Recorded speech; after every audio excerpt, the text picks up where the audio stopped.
Good morning. Welcome to Toolbox Talk Tuesday. This is the first of a series of Toolbox Talk that we'll be delivering on a monthly basis on the first Tuesday of every month. This is a health and safety requirement for all our contractors, and we hope you enjoy the series.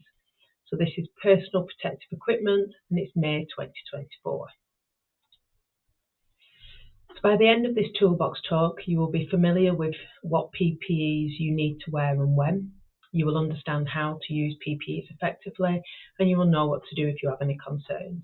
So personal protective equipment, we know that you are very familiar with it, and this is quite a broad presentation to it, and more detailed Toolbox Talks will be presented in the future.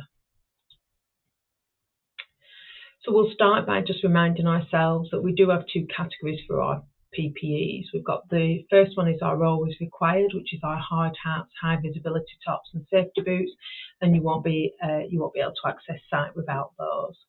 And then our as required relate to the tasks that you're carrying out, so goggles and eye protection, gloves, respiratory protection, ear defenders, and any specific specialist clothing required for the jobs that you're doing.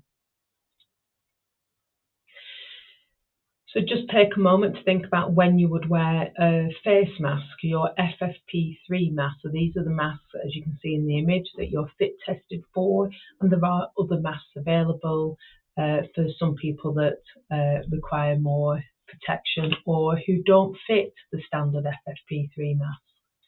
So there's some good vote in there, and we can see that all the tasks that we've listed on this slide relate to activities that generate additional dust particles into the atmosphere.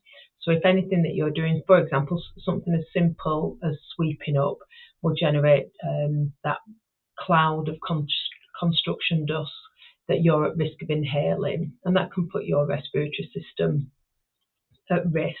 So layering in a protective layer such as your FFP3 mask will reduce any risk to you from inhaling those particles. But other examples such as your chopping out and drilling into brick are really good examples. Your second fix there, which has got your least amount of votes, I've popped that in just that's more of an umbrella term for several activities. So within a second fix phase, there will be a task that you're carrying out that will require you to put an FFP3 mask on. So make sure you know where your masks are stored and you have them handy so that you've got them there when you need them. So thinking about our hard hats, again, an essential item.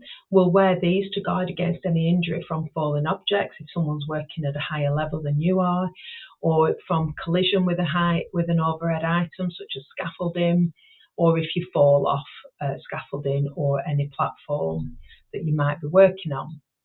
The reason for the hard hats is so that it reduces any damage to the brain, and reduces the risk of head injuries. Head injuries can be mild to severe and life-limiting, so we want to reduce any risk of that if we can.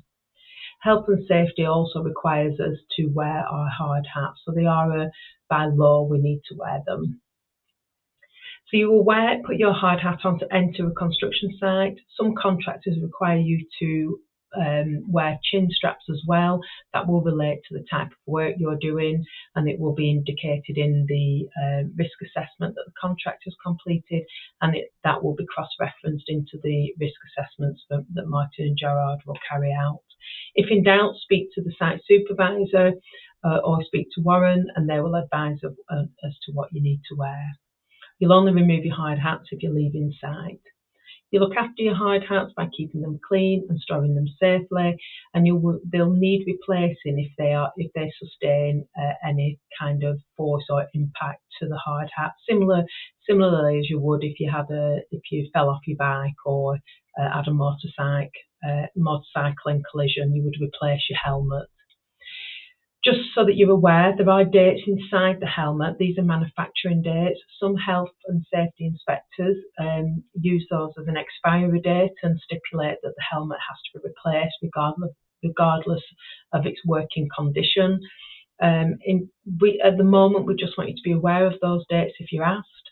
Martin&Gerard are looking into this in further detail, just so that we can balance out providing the correct kit, and preserving the environment and being aware of any environmental impact of changing helmets when they are still in good working order. So watch this space in terms of the date inside your helmet, and we'll advise you in due course. Ear defenders, these are an as required item. You'll wear them when activity that you're carrying out increases the noise level from normal to anything above normal, and that's what you're doing or other people on site are doing. And you're doing this to protect them. You've got lots of delicate little structures inside your ear, and if they become damaged over time or subject to lots of vibration and so on, they can cause problems with hearing in the future. So you'll pop your ear defenders on to protect yourself from that. Again, there are health and safety law requirements. So activities such as when you're using your powered tools, really, such as your drills and your hammers. And as I've said, if there's other groundworks or other disciplines using a lot of noisy tools or doing noisy work, then pop your ear defenders on. Just be mindful that as you put your defenders on, you will be, you need to be more aware of what's going on around you, because you are blocking out one of your senses. So stay vigilant in the work that you're doing.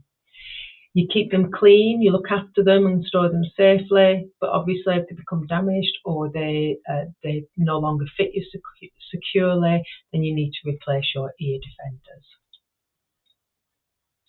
So over to you now. When would you pop your ear defenders on? And with some really good examples there of different types of tasks that you'll be doing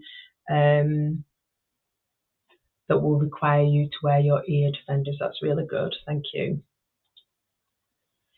So now we're moving on to thinking about our safety boots, and we're asking you here to rank in terms of importance what you need. Some of these are deemed by law as what you require, and some of you may remember last year we had a health and safety notice from Mandale, a contractor of ours, stipulating, as you've quite rightly identified, that your boots as a minimum should have a steel toe cap and an arch plate. That's to protect your feet from any injuries from above and injuries from below from working on a construction site.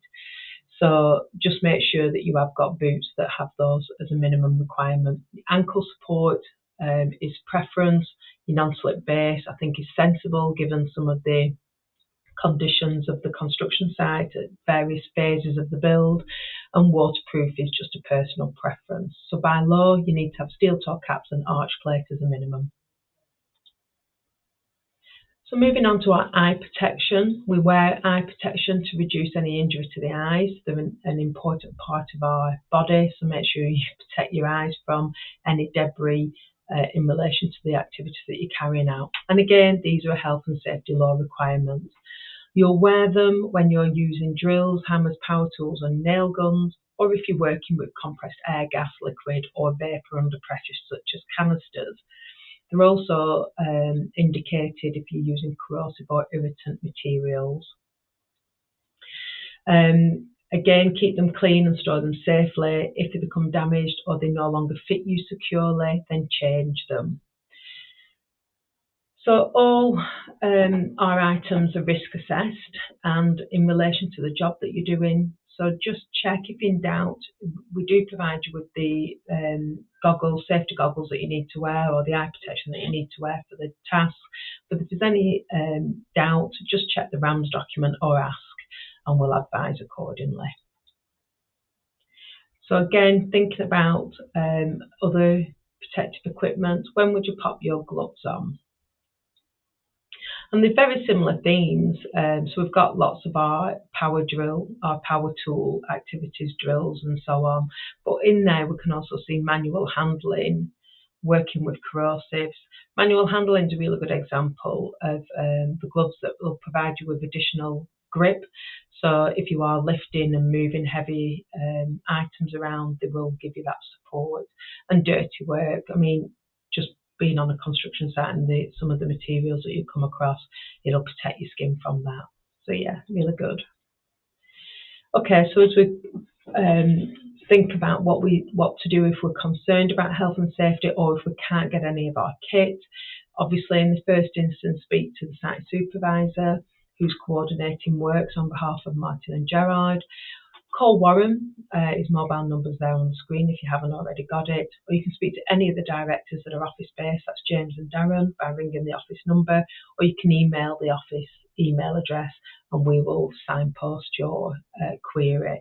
So if you've any concerns, please don't hesitate to raise them to any of the team. And finally, this presentation has been pulled together with support from the Health and Safety Executive Resources, and the website's on the screen for you, and CITB Toolbox talk resources. These are all available for you to access should you want further information.